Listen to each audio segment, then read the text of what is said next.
জুলাই আগস্টের শহীদদের প্রতি এবং দীর্ঘ 15 বছর গণতান্ত্রিক আন্দোলনে যারা শহীদ হয়েছেন তাদের প্রতি শ্রদ্ধা জানিয়ে আমি 2-4টি কথা বলব। আসলে কথা বলতে বলতে এমন একটা অবস্থায় গেছি, প্রায় 15-16 বছর ধরে কথা বলছি, এখন আর কথা খুঁজে পাই না। আর আপনাদের এখানে এসে আজকে কিছুটা মনের কিছুটা আনন্দিত এই জন্যে যে আমার খুব কাছের দুজন মানুষের সঙ্গে আমার এখানে অনেকদিন পরে দেখা হলো, মাহমুদ ভাই এবং মতি ভাই। মতি ভাইয়ের সঙ্গে মাঝে মাঝে হয়, কিন্তু মাহমুদ ভাইয়ের সঙ্গে হয় খুব কম। ইতিমধ্যে অভিযোগ করেছেন যে আমরা কেউই এখন পর্যন্ত তার কার্যালয়ে যাইনি। আসলে আমি এই 5ই আগস্টের পরে একমাত্র মতি ভাইয়ের অফিসে ছাড়া বোধহয় আর কারো অফিসেই যাইনি, যাওয়ার সুযোগ হয়নি। আমি যে যেতে পারিনি সেই জন্য আমি দুঃখ করেছি। আশা করি খুব শিগগিরই আপনার অফিসে গিয়ে আমি একটা কালো কফি খেয়ে আসতে পারবো, বিশ্বাস করি। আসলে রাজনীতিবিদদেরকে বলা হয় যে রাজনীতিবিদরা সকল নষ্টের গোড়া, এটা প্রথম কথা বলা হয় এবং অভিযোগও করা হয় কিন্তু রাজনীতিবিদদেরকে সবচেয়ে স্বাভাবিকভাবেই। কারণ একটা রাষ্ট্র তো রাজনীতি দিয়েই চলে, যাই থাক, যে মতবাদের লোকেরই থাক, তাদেরকে সেই রাষ্ট্র পরিচালনা করতে গিয়ে আপনার বিভিন্ন সময় বিভিন্ন রকম কাজ করতে হয় বা করে, যখন তারা আপনার জনগণের দ্বারা আপনার সমালোচিত হন, এটাই কিন্তু স্বাভাবিক। আজকে যে বিষয়টা দাঁড়িয়েছে যে একটা দীর্ঘ সংগ্রাম লড়াইয়ের পরে একটা সুযোগ তৈরি হয়েছে, আমি থেকে সবসময় কথা বলছি যে একটা অপরচুনিটি তৈরি হয়েছে একটা গণতান্ত্রিক বাংলাদেশ নির্মাণের। আমি মনের প্রাণে গণতন্ত্রে বিশ্বাস করি। কিন্তু মাহমুদের সঙ্গে আমার অনেক তর্ক হয়েছে, আপনার জেলে বসে অনেক তর্ক হয়েছে, কিন্তু আমি গণতন্ত্রে বিশ্বাস করি, লিবারেল ডেমোক্রেসি। বিপ্লব যারা করবেন তারা বিপ্লবী দল করবেন, বিপ্লবী সংগঠন করবেন এবং বিপ্লব করে বিপ্লবী সরকার গঠন করে তারা দেশে বিপ্লবকে সফল করবেন। এটাও আমি মনে করি যে এটাও একটা বড় রাস্তা, বড় পথ মুক্তির জন্য। আর আমরা যারা লিবারেল ডেমোক্রেসিতে বিশ্বাস করি, আমরা বিশ্বাস করি যে আমরা জনগণের সমর্থন নিয়ে সরকারে যাব, অর্থাৎ নির্বাচনের মধ্যে দিয়ে সরকারে যাব, কাজগুলো করার চেষ্টা করবো যে কাজগুলো আমরা কমিট করেছি জনগণের কাছে, তারপরে আবার জনগণের কাছে ফিরে যাব। যদি তারা আমাকে আবার গ্রহণ করেন আমি আসবো, না হলে আসবো না। এই লিবারেল ডেমোক্রেসি সব কিন্তু আমরা বিশ্বাস করি। আমরা বিশ্বাস করি যে সকল মতামতকে প্রকাশ করার সুযোগ দিতে হবে। আমরা বিশ্বাস করি যে সকলকেই তার কথা বলার সুযোগ দিতে হবে। আমরা বিশ্বাস করি যে একজন সাধারণ যে কোনো মানুষের ন্যায্য বিচার পাওয়ার অধিকার রয়েছে এবং তার সমাজে তার মর্যাদা প্রতিষ্ঠা হওয়ার সুযোগ, কিন্তু সেটা হয় না। কারণ আমাদের বিশেষ করে আমাদের বাংলাদেশে শুধু আজকে নয়, সারা বিশ্বেই বোধহয় এই প্রবণতা দেখা দিয়েছে যে লিবারেল ডেমোক্রেসিকে এখন নিচে নেমে যেতে হচ্ছে, একটু পরাজিত হতে হচ্ছে আপনার পপুলারিজমের কাছে এবং অ্যাট দি সেম টাইম আপনার কিছুটা আপনার অথরিটেরিয়ান রেজিমগুলোর কাছে। এটা বাস্তবতা। এখন এটা কেন হচ্ছে, কেন যেটা গবেষকরা বিশ্লেষণ করবেন। রাজনীতি নির্দিষ্ট আমার কাছে মনে হয় যে প্রযুক্তির পরিবর্তনের সঙ্গে সঙ্গে, টেকনোলজির পরিবর্তনের সঙ্গে সঙ্গে আপনার বোধ হয় মানুষের মন মানসিকতা সব কিছু আস্তে আস্তে বদলায়। সে বদলানোর ফলে এমন একটা সময় আসে যখন দেখা যায় যে তখন যে রাজনৈতিক কাঠামো আছে সেই কাঠামোটা পরিবর্তন ছাড়া ওই রাষ্ট্রকে ধরে রাখা কঠিন হয়। আমি কিছুদিন আগে চীনে গিয়েছিলাম। আপনারা সবাই দেখেছেন, পত্রিকাতে রিপোর্টও করেছেন, একটা বড় দল নিয়ে গিয়েছিলাম আমাদের বিএনপির শীর্ষ নেতৃত্বদের নিয়ে। আমি চীনে অনেকবার গেছি, যতবার চীনে যাই দেখি চীনের ভিন্ন চেহারা, অর্থাৎ চীন প্রতিদিন বদলাচ্ছে। আর তাদের সিস্টেমটা তো ভিন্ন, আমাদের সিস্টেম ভিন্ন। আবার দেখুন আমেরিকার দিকে তাকিয়ে দেখুন, আমেরিকার যে রাজনৈতিক যে কাঠামো, সেই কাঠামো আর আমাদের কাঠামো কিন্তু এক নয়। আরেকটা কথা যেটা আমার মনে হয় যে আমরা তো প্রকৃতপক্ষে গোলামি থেকে মুক্তি পেয়েছি আপনার কত বছর হচ্ছে, 1947 সালে ব্রিটিশ গোলামি থেকে।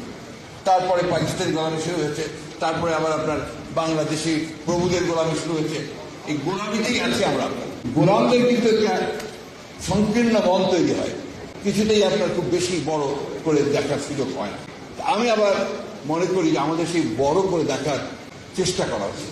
আমাদেরকে সেই চেষ্টা করা উচিত যে আমরা একটা মুক্ত সমাজ চাই, আমরা একটা মুক্ত রাষ্ট্র নির্মাণ করতে চাই, আমরা একটা মানুষের মধ্যে মানুষের একটা ভালোবাসা তৈরি করতে চাই। আজকে যে কথাটা আমার বোন এখানে বলে গেলেন, একই ঘটনা গতকাল আমি আশুলিয়াতে গিয়েছিলাম। আশুলিয়াতে যে 5 জনকে হত্যা করার পরে একজন জীবিত ছিল, তারপরে পুড়িয়ে মেরে ফেলা হয়, সেই তাকে স্মরণ করে আমরা সেখানে একটা বোধহয় আমাদের পার্টির তরফ থেকে একটা সভা ছিল। সেখানে এক মা তার 14 মাসের এক শিশুকে কোলে নিয়ে তিনি কথা বলছেন যে আমার স্বামীকে এখানে মেরে ফেলা হয়েছে এবং তাকে পুড়িয়ে মেরে ফেলা হয়েছে। আমি এখন পথে পথে ঘুরছি, আমি জানি না এই শিশুকে নিয়ে আমি এখন কি করে বাঁচব। আজকে যখন বউর কথা বলছিলেন, আমার তখন প্রশ্ন, যে মমতার প্রশ্ন আসছিল, আসলে রাষ্ট্রটা কি, রাষ্ট্র কার জন্য? যারা এখন দায়িত্বে আছে রাষ্ট্র পরিচালনার, তারা এই 1 বছরেও কি এদের খুঁজে পেলেন না? তারা 1 বছরেও কি মানুষগুলো যারা এই দেশে পরিবর্তনের জন্য প্রাণ দিল, রক্ত দিল, তাদের জন্য একটা তালিকা তৈরি করে সঠিকভাবে তাদের পুনর্বাসনের কোনো ব্যবস্থা করতে পারলেন না? আমি জানি না। এখন কিছু বললেই আমার 2জন বন্ধু বান্ধব আছেন সরকারের মধ্যে, তারা আমাকে বলেন যে তোমরা তো সবসময় আমাদেরকে আক্রমণ করছো। আর আক্রমণ কখন করা হয়? আক্রমণ তখন করা হয় যখন ব্যর্থ হয়। একথা তো সত্য যে কাজটা ছিল যে অতি দ্রুত একটা নির্বাচনের মধ্য দিয়ে একটা নির্বাচিত সরকারের কাছে দায়িত্ব তুলে দেওয়া, সেটা না দিয়ে ক্রমান্বয়ে বিভিন্ন রকম কতটা সংস্কার কমিশন যা তৈরি করা হয়েছে আপনি জানা নাই। 6টা মধ্যে অ্যাক্টিভ, 11টার 6টা অ্যাক্টিভ। এখন এই 11টা থেকে 6টা আসার পরেও তারা মনে করেন যে এটা খুবই সামান্য। অর্থাৎ তারা দেশকে পুরো নতুন একটা আপনার এই দেশ তৈরি করতে, এটাকে ম্যাজিক্যাল দেশ তৈরি করতে চান। খুব ভালো কথা, কিন্তু আমরা তো চাই যে সেটা জনগণের মধ্য থেকে আসুক। আমরা তো চাই যে সেটা জনগণ সেই শক্তিটা নিয়ে তারা বেরিয়ে আসুক। আমরা দুঃখের সঙ্গে বলতে বাধ্য হচ্ছি যে সরকারের কাছ থেকে আমরা সেই জিনিসটা দেখতে পাইনি। আমি 5 তারিখের অভ্যুত্থানের পরেই 7 কি 8 তারিখে আমরা একটা সভা করেছিলাম পল্টনের সামনে, আমাদের পল্টনের সামনে। সেখানে আমি 3 মাসের মধ্যে নির্বাচন দাবি করি। আমার খুব সমালোচনা হয়েছিল, আপনারাও বলেছিলেন যে বিএনপি এত অস্থির হয়ে গেছে কেন, মির্জা আলমগীর ফখরুল এত অস্থির হয়ে গেছে ক্ষমতায় যাওয়ার জন্য। তখন কথাটা ছিল ক্ষমতায় যাওয়ার জন্য। আসলে এখন আপনারাই বলছেন যে ব্যাপারটা ক্ষমতায় যাওয়ার জন্য নয়, ব্যাপারটা হচ্ছে যার শক্তি, যার ক্ষমতা, যার মালিকানা, তার হাতে ক্ষমতাটা দিয়ে দিতে হবে। আপনার প্রতিনিধি থাকবে না সরকারে, যারা দেশ চালাবেন, তো সেই সরকারের সমস্যা থাকবেই। একটা কথা বলার কেউ নেই, কাকে বলবেন, কি বলবেন? আমাদের কাছে এসে ভিড় করছে লোকজন যে আমাদের এই প্রবলেম হচ্ছে, এই প্রবলেম হচ্ছে, এই প্রবলেম হচ্ছে। কে বলবে? আগে তার এমপি ছিল, আগে তার মেয়র ছিল, তারা কথা বলতে পারতো, এখন কোথাও তারা কথা বলতে পারে। এই যে বিষয়টা সবাইকে অনুধাবন করতে হবে। তবে আমি অনুরোধ করব, এতটা আপনারা হতাশ হবেন না, নিরাশ হবেন না। আমরা যদি পারি অতীতে, আমরা যদি সেই 52 ভাষা আন্দোলনে সফল হতে পারি, 69-এ সফল হতে পারি, 71-এ সফল হতে পারি, 24-এ সফল হতে পারি, উইথ অল আওয়ার লিমিটেশনস, তাহলে আমরা এটাও পারবো। এটা আমি বিশ্বাস করি। আমি বিশ্বাস করি বলেই আমরা আপনার এগিয়ে যেতে পারবো। আমি কারো সমালোচনা করতে চাই না। আজকে যে সময়টা, এই সময়টা হচ্ছে পারস্পরিক একটা বোঝাপড়া করার সময়। একটু বুঝে নিয়ে, পরস্পরকে বুঝে আমরা যদি একটু দ্রুত এগিয়ে যাওয়ার চেষ্টা করি, তাহলে ফলটা লাভ করবে জনগণ, তার একটা প্রতিনিধিত্ব থাকবে, তার একটা সরকার তৈরি হবে। এটা যদি সব শোনা হয়ে যাবে, সব কিছু আপনার সমস্যাগুলো মিটে যাবে তা না, কিন্তু একটা রাস্তা তৈরি হবে, যে রাস্তার মধ্যে দিয়ে আমরা আমাদের কথাগুলো, জনগণের কথাগুলো সেই সরকারের কাছে পৌঁছাতে পারবে।